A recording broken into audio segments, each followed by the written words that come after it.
Start.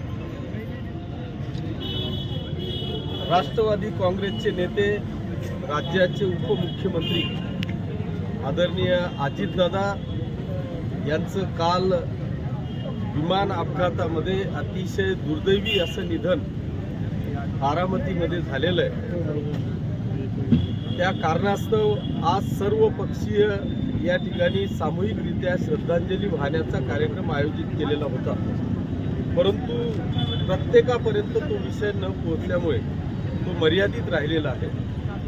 त्यातच आज मी पाचोरा वासियांचे मनापासून आभार मानेल की त्यांनी या दुखवटानिमित्त आज पाचोरा शहर बंद केलेलं आहे.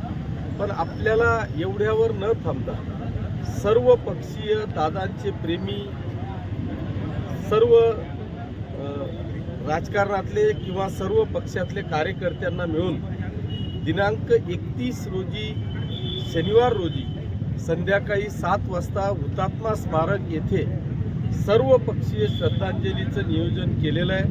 मी या मतदारसंघाचा आमदार म्हणून पाचोरा तालुक्यातल्या तमाम दादा प्रेमींना, सर्व पक्षीय जनतेला आव्हान वजा विनंती करतो की आपण सगळ्यांनी जास्तीत जास्त संख्येने या शोकसभेसाठी हुतात्मा स्मारक येथे हजर राहावं अशी आग्रहाची विनंती.